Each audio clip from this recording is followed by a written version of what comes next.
A game of inches.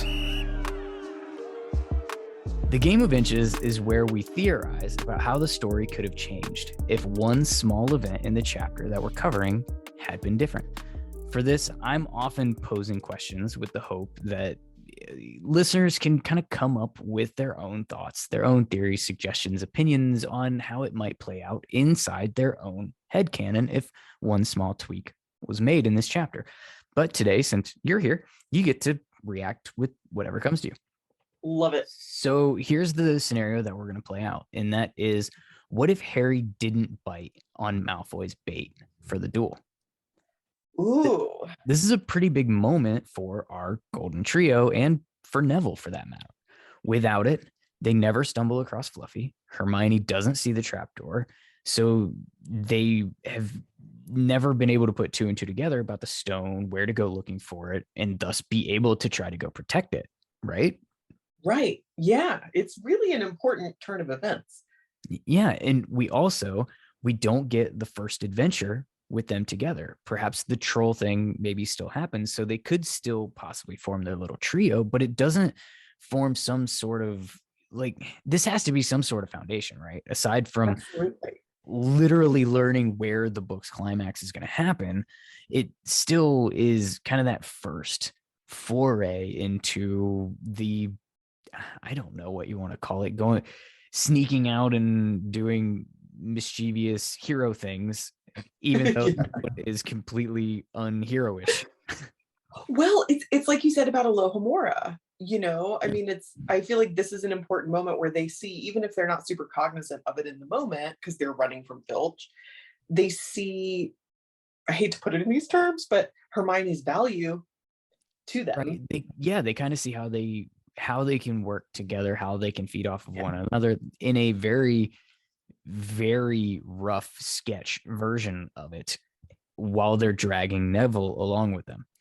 Yes. Speaking of Neville, this is his first moment of bravery-ish. But more than that, he's in on the secret.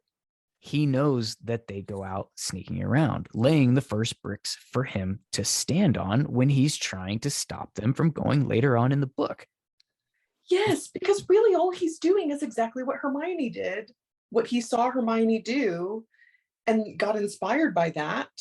Yes. Oh, so true, which is such an important moment for Neville. Right. Of course, he gets paralyzed by a combat advance, Hermione, where, speaking of, where did she practice?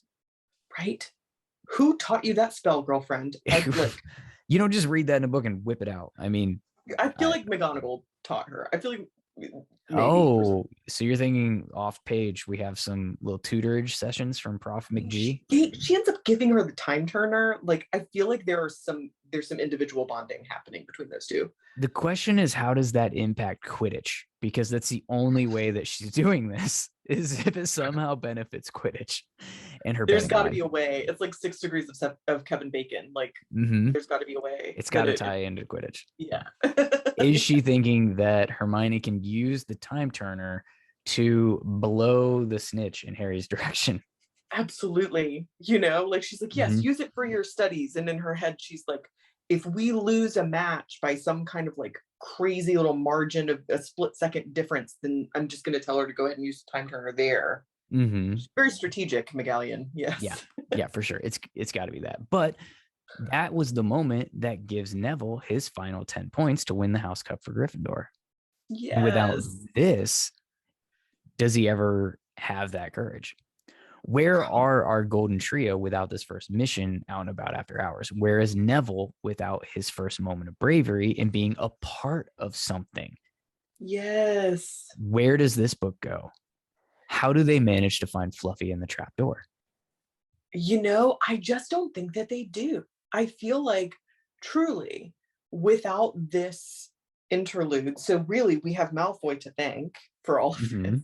Without this, we really, the events of Halloween still happens with the troll, like you said, but the events of the night when Quirrell's really trying to get the stone, all of those things happen, but our trio doesn't really necessarily know any of it's happening because it's all a ripple effect. Yeah. Ooh, So Mhm. nothing. It would be a super boring book. Thanks, Yeah. Malfoy. So one decision, a truly bad decision, lays the groundwork for where we're heading in this book and puts our four heroes together on their first mission of sorts. Yes. So important. I remember Kevin saying early on in the series, I'm starting to gather that this author doesn't write anything accidentally. Like everything is on purpose, which, That's fair. I mean, you know, I don't want to read a book full of fluff anyway. The Belated Binge Podcast.